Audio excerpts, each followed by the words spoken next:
안녕하세요. 반갑습니다. 최인석 작가입니다. 이번 시간은 선거에 있어서 가장 핵심이라고 볼 수 있는 선거 공약에 대해서 알아보도록 하겠습니다. 아무리 제가 이름 선거 연설문을 작성해 드리고 스토리 연설문을 작성해 드린다고 하더라도 이 공약에서 밀려버리면 허사입니다. 그만큼 공약이 차지하는 비중은 매우 큽니다. 네. 때로는 연설문 중 여러분, 저는 마땅한 공약을 찾지 못했습니다. 하지만 여러분들의 의견을 받아들여 최선을 다하는 반장이 되겠습니다. 네. 이렇게 연설 홍보를 작성해 오시는 분들도 계신데요. 조금만 경쟁력을 가진 후보가 나타나면 밀려버립니다. 그래서 제가 썩 추천하는 그런 방법은 아닙니다. 그렇다면 공약은 어떻게 찾아낼까요? 이것은 제가 여러분들에게 알려드리기에는 매우 국한적입니다. 왜냐하면 각 학교마다 가지는 특색이 다르고 학생들마다 원하는 게 다 다르기 때문입니다.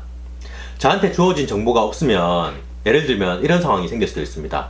제주도에 사는 학생에게 이런 연설 홍보가 나올 수 있어요. 여러분, 이번 수학여행은 제주도로 갑시다. 네, 이런 연설 홍보가 나올 수 있단 말이죠. 그래서 집중적으로 연설 홍보 피드백에 들어가면 학생과 몇 시간 이상 면담을 가지는 이유가 여기에 있습니다. 사실 공약은 후보자 본인이 가장 잘합니다. 그 학교에서 생활해보고 경험해봤기 때문이죠. 만약 학교 폭력이 너무 심한 학교이다. 그래서 많은 학생들이 고통받고 있다. 그러면 학교 폭력 공약이 반드시 들어가야겠죠. 물론 학교 폭력을 없애겠습니다. 이렇게만 이야기하면 학생들이 쉽게 믿지 않을 것입니다. 괜히 찍었다가 더 괴롭힘을 당하는 거 아닌가? 이런 생각이나 걱정을 하게 될 수 있다는 것이죠. 그런 경우는 완벽한 대안까지 제시해 준다면 더 멋진 연설이 될 것입니다. 대략적으로 한번 구상해 보겠습니다. 네.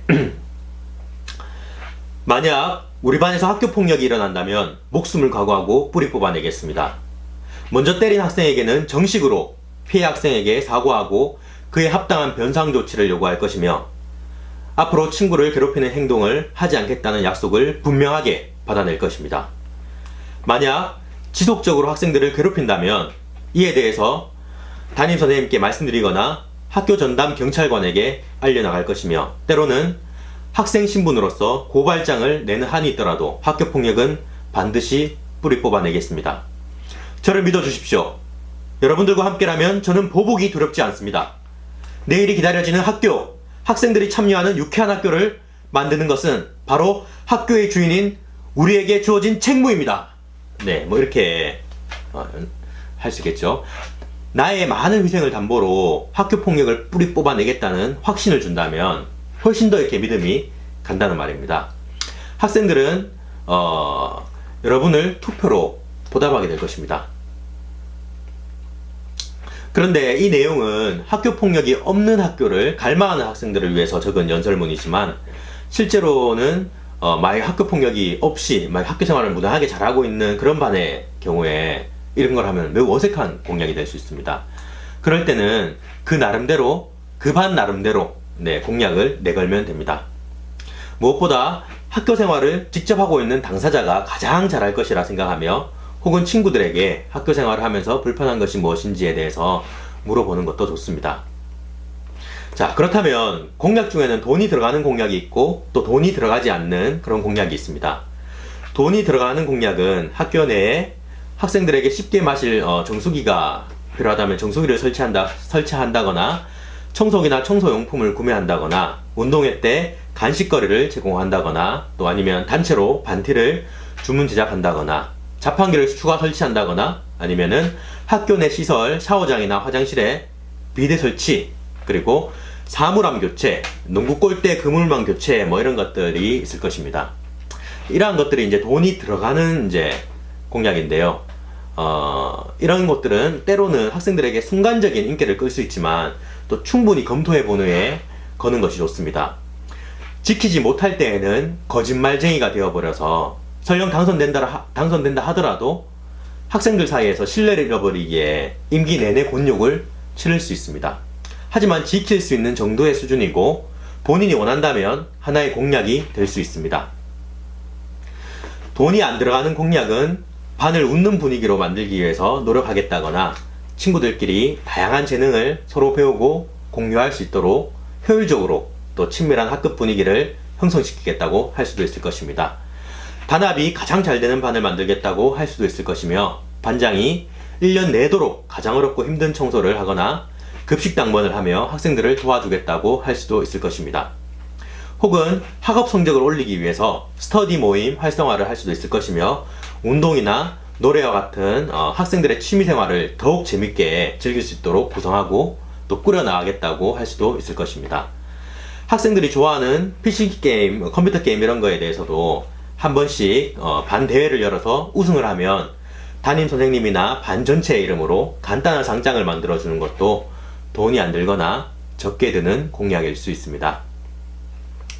또 각 반에서 식당이나 또 다른 장사를 하시는 학부모님들이 계시다면 또 학생들에게 적극적으로 홍보하겠다고 이야기할 수도 있을 것입니다. 또한 교실 환경에 대한 것들, 그리고 공간에 관한 것들을 찾아보면 공약은 무궁무진하게 많습니다. 그 중에서 학생들이 가장 원하고 갈망하는 공약을 바로 보고 정확히 찾아낼 수 있다면 승리는 점점 당신에게로 기울어 갈 것입니다. 이렇게 이번에는 공약에 대해서 알아보는 시간을 가졌습니다. 벌써부터 이렇게 당선되었다고 이렇게 연락 온 학생들이 많은데요. 참 신기하게도 하나의 특징이 있어요. 그 학생들의 글들을 보면 이 학생이 당선 가능성이 어느 정도인지 약간 예측이 가능합니다. 그게 무슨 말이냐면, 그런 학생들은 작은 댓글 하나에도 되게 선생님 감사합니다 라고 고맙습니다 이렇게 표현하는 경우가 있거든요. 혹은 책을 읽고 난 뒤에 감사 편지를 보내는 학생들도 있습니다. 그런데 왜 이런 이야기를 하냐면, 상대방의 마음을 이미 간파할 수 있다는 거예요. 예를 들어서 그런 학생들 같은 경우에는 그냥 댓글 하나 달아주다가도 뭔가 제가 다시 돌아서서 얘야 이거 이렇게 한번 해보면 어떨까? 라며 다시 생각하게 만들거든요. 이미 제 마음을 막 움직이고 있다는 거예요.